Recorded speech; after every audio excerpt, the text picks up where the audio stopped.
বন্ধুরা, আজকে আমি আর একটা নতুন প্রশ্ন নিয়ে এলাম, খুবই ইম্পর্টেন্ট প্রশ্ন। এই প্রশ্নটা আমাদের জানা খুবই দরকার তোমার নির্মাণ সহায়ক এক্সামের জন্য, এনএস এক্সামের জন্য। ঠিক আছে?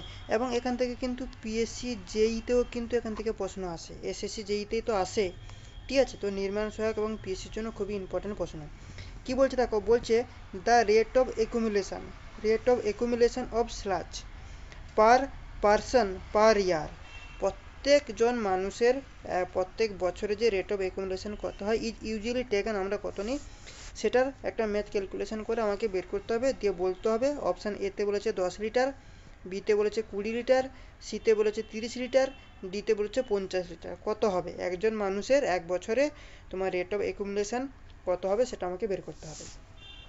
তাহলে দেখো, এখানটায় আমাদেরকে জানতে হবে যে স্লাজ একুমুলেশন যে হয়, মানে তোমার প্রত্যেকজন মানুষের প্রত্যেক দিন কত কেজি করা হয়। তাহলে স্লাজ একুমুলেশন হয়, আমরা জানি কত না 0.0 কেজি হয়, 0.0 কেজি পার পারসন পার ডে। এটা তো আমরা জানি। এবং এটাও আমরা জানি ডেনসিটি অফ স্লাজ কত। স্লাজের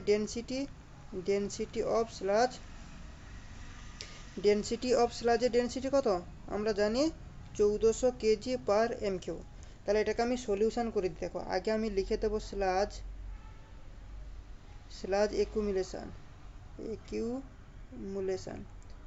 একুমুলেশন কত বললাম, 0.08 কেজি পার পারসন পার ডে। মানে একজন মানুষ একদিনে তোমার 0.08 কেজি তোমার স্লাজ একুমুলেশনটা হয়।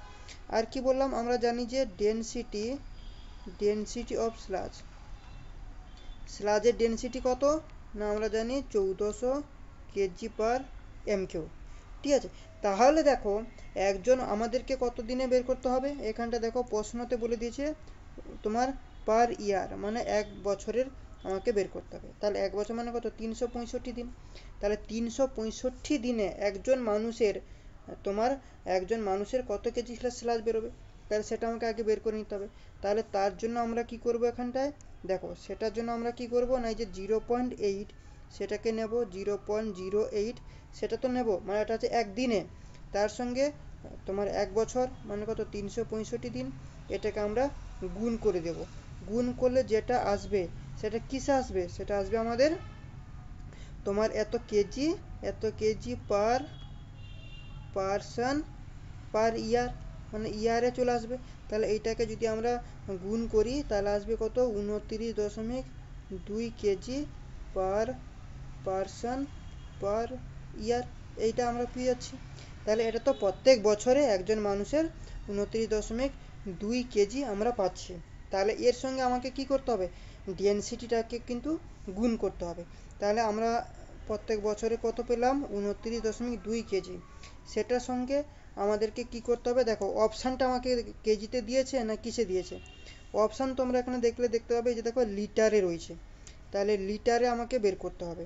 তাহলে দেখো আমরা কি করব, এটার সঙ্গে 1000 ডেনসিটি কত, 1400। তাহলে এইটাকে করলে আসবে তোমার অ্যাপ্রক্স আসবে তোমার 20.85।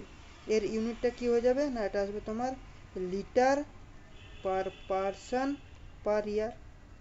ঠিক আছে? একজন মানুষের এক বছরে তোমার 20.85 লিটার তোমার স্লাজ যেটা আসবে। তাহলে এটা আমি লিখে দেবো কি, রেট অফ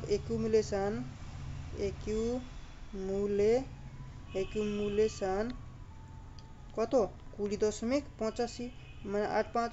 তাহলে 20.85 কি litre per person per year of sludge. তাহলে এখানে দেখো 20.85 এলো, এখানটা দেখো 20.85। তাহলে অপশানগুলো দেখবো, অপশানে কি রয়েছে। অপশানে দেখো, অপশানে বলছে 10 লিটার হবে না, 20 লিটার, 30 লিটার হবে না, এত হবে না। তাহলে অপশান বি হয়ে যাবে। কেন, বিতে কি কত বলেছে না, 20 লিটার বলে দিচ্ছে। ঠিক আছে? তাহলে 20 লিটার কিন্তু আমাদের এখানে 20.85 এসছে। তাহলে এর পাশাপাশি কত, 20। তাহলে বি হয়ে যাবে আমাদের কারেক্ট অ্যান্সার। এই রকমের ছোট ছোট প্রশ্ন কিন্তু তোমাদেরকে দিয়ে দিতে পারে, সেই জন্য একটা স্যাম্পল হিসেবে তোমাদেরকে করে দিলাম। যদি ভিডিওটা ভালো লেগে থাকে অবশ্যই চ্যানেলটাকে সাপোর্ট করো, তার জন্য সাবস্ক্রাইব করতে হবে, লাইক করতে হবে, বন্ধু বান্ধবের সাথে বেশি বেশি করে শেয়ার করতে হবে। চলো আজকের প্রশ্নটা এখানটা শেষ করছি, নেক্সট আবার নতুন নতুন ভিডিও নিয়ে আসবো, ততক্ষণের জন্য থ্যাংক ইউ, চলো বাই।